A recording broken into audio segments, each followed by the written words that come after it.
दोस्तों कौन है ये बाबा जो 14 साल से नॉन स्टॉप तपस्या कर रहे हैं और इतनी बर्फबारी होने के बाद भी ये तपस्या में लीन रहते हैं। चाहे ठंडी हो, चाहे गर्मी हो, या फिर बरसात हो, या फिर कितनी भी तूफान क्यों ना आ जाए, लेकिन बाबा की तपस्या कभी रुकती नहीं है। वो हमेशा तपस्या में लीन रहते हैं। जब सभी भक्तों के लिए बाबा केदारनाथ का कपट बंद हो जाता है तब उनकी तपस्या वहां से चालू होती है। दोस्तों किसने कहा है इनको यहाँ तपस्या करने के लिए, इस वीडियो में हम इस पर चर्चा करेंगे और तपस्या करने के पीछे की वजह क्या है ये भी हम इस वीडियो में जानने की कोशिश करेंगे। और दोस्तों ये भी हम जानेंगे कि हमारे देश के मुख्यमंत्री आदित्यनाथ योगी जी से इनका क्या रिश्ता है और ये इतने बर्फबारी में कैसे तपस्या कर लेते हैं, इसके पीछे की वजह क्या है ये भी हम लोग इस वीडियो में जानने की कोशिश करेंगे। नमस्कार दोस्तों, मैं हूं करण श्रीवास्तव। चलिए इस वीडियो की शुरुआत करते हैं। दोस्तों राजधानी दिल्ली में जब टेम्परेचर 0 डिग्री के करीब आता है तो लोग कश्मीर जैसे ठंडी की बात करने लगते हैं। राजस्थान में तो टेम्परेचर कई बार माइनस के नीचे चला गया। ऐसे में अगर मैं आप लोगों से कहूं कि इसी बीच बर्फ में बैठकर कोई तपस्या कर रहा है तो शायद ही आप लोग यकीन कर पाओगे। ये देखने के लिए आपको देवभूमि उत्तराखंड चलना होगा। दोस्तों बाबा केदारनाथ धाम में एक साधु बर्फ की मोटी चादर पर साधना करते हुए दिख जाएंगे। इस सीजन में भी बर्फबारी शुरू हो गई है और कुछ दिनों में ही नदी पूरी तरह से बर्फ में बदल जाएगी, यानी कि जो पानी की नदी होती है वो पूरी तरह से बर्फ की चादर में ढक जाएगी। लेकिन ललित महाराज बिल्कुल सामान्य तरीके से साधना करते रहते हैं। आपको लगेगा कि शायद जैकेट पहनकर या फिर शॉल ओढ़कर बर्फ में साधना की जा सकती है। जी नहीं, ललित महाराज के शरीर पर पूरे कपड़े नहीं होते हैं। तस्वीर देख लीजिए आप लोग, कई तस्वीरें ऐसी देखने को मिलती हैं जब बर्फबारी हो रही होती है और बाबा खुले आसमान के नीचे ओम नमः शिवाय का जाप करते रहते हैं। हालांकि ललित रामदास महाराज अकेले नहीं हैं, कई ऐसे साधु संत हैं जो इस बर्फबारी वादियों में भी तपस्या करते हुए नजर आ जाएंगे। दोस्तों दरअसल बाबा केदार के कपट बंद होने के बाद जो भी दर्शन लोग होते हैं वो यहाँ पर नहीं आते हैं। ऐसे समय में गिने चुने ही साधु संत वहां पे रहते हैं जो सुबह शाम बाबा केदारनाथ की पूजा करते हैं। और बर्फबारी में कई बार देखा गया है कि 6 से 7 फीट मोटी बर्फ जम जाती है। जिधर देखो उधर ही आपको सफेद बर्फ की चादर दिखाई देगी। लेकिन बर्फबारी और कपकपाती ठंड में भी महादेव के भक्त ये अजूबे साधु तपस्या में लीन दिखाई देते हैं। यह कोई इस साल या फिर पिछले साल की बात नहीं है। दोस्तों ललित महाराज का पिछले कई सालों से ये रूटीन चलता आ रहा है और ये उनका डेली का रूटीन बन गया है। दोस्तों मौसम की शक्ति का उनके शरीर पर कोई असर नहीं दिखता है। दोस्तों खून जमा देने वाली ठंड भी उनका कुछ नहीं बिगाड़ सकती है। वो ऐसे ही तपस्या में लीन रहते हैं। अब इसे ललित महाराज का हट कहें या फिर भक्ति कहें या फिर भक्ति की पराकाष्ठा कहें, चाहे कितनी भी बर्फ पड़े वह धाम से नीचे नहीं आते हैं। जहां केदारनाथ जी का मंदिर है उस पहाड़ियों से वो नीचे आते ही नहीं है, चाहे कितनी भी बर्फबारी हो जाए। जब लोगों की भीड़ जुटती है तो वो भोलेनाथ के भक्तों के लिए रहने के लिए और खाने के लिए व्यवस्था भी करते हैं। दोस्तों बर्फबारी के समय बर्फ को पिघलाकर पानी का इस्तेमाल किया जाता है। दोस्तों देखने वाले भी हैरान रह जाते हैं कि आधे कपड़े पहनकर कोई इस सर्दी में कैसे साधना करने बैठ सकता है। और केदारनाथ धाम की ऊंचाई लगभग 11,000 फीट है। यहां माइनस में तापमान हो जाता है और ललित महाराज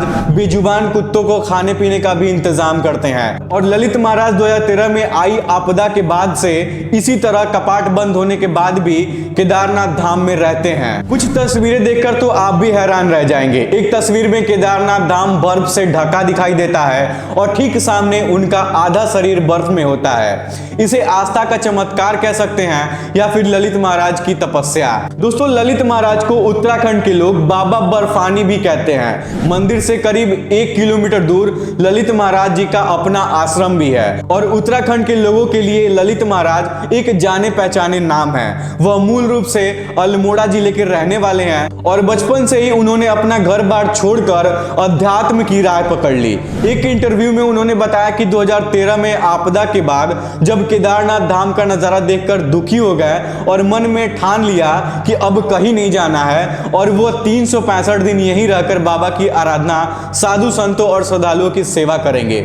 आज उनके आश्रम में 200 लोगों के रहने और खाने पीने की व्यवस्था है। दोस्तों आखिरी में वो सवाल जो आपके मन में आ रहा होगा कि आखिर बाबा ललित महाराज बर्फ में कैसे रह लेते हैं। दोस्तों वो हिमालय की गरिमा समझते हुए कहते हैं कि हिमालय यानी कि हिम का आलय, हिमालय ही भगवान शिव है और शिव ही भगवान हिमालय है। उन्होंने कहा कि जब हम किसी भी हिमालय पर या फिर प्रशांत में प्रवेश करते हैं तो इस बात का ख्याल रखना चाहिए कि यह अति संवेदनशील क्षेत्र है। दोस्तों 12 महीने कैसे केदारनाथ धाम में रह लेते हैं और उनके पास एनर्जी कहां से जुटती है, इस सवाल पर ललित महाराज कहते हैं कि हिमालय का 6 महीने का जीवन मानवीय जीवन होता है। उन्होंने कहा कि बाकी के 6 महीने दैवीय जीवन है। उस समय की दिनचर्या दैवी वातावरण के अनुकूल है, यानी संक्षिप्त आहार और संतृप्त दिनचर्या होनी चाहिए और इस दौरान अधिक जप और तपस्या और ध्यान करना चाहिए। दोस्तों हिमालय पर बड़ी बर्फ का सफेद रंग वास्तविकता का प्रतीक है। इसका दर्शन करने से व्यक्ति को शांति की अनुभूति होती है। दोस्तों बात करें कि आदित्यनाथ योगी जी से इनका क्या संपर्क है, तो जब भी वहां पे आदित्यनाथ जी योगी जी जाते हैं तो बाबा ललित महाराज जी का एक आश्रम भी है और बाबा ललित महाराज से वहां पे जाके ये मिलते भी हैं। आप लोग कुछ फोटोज भी देख सकते हो जब योगी आदित्यनाथ जी के साथ ललित महाराज जी दिखाई देते हैं। दोस्तों अगर मैं अपनी राय इस वीडियो पे देना चाहूं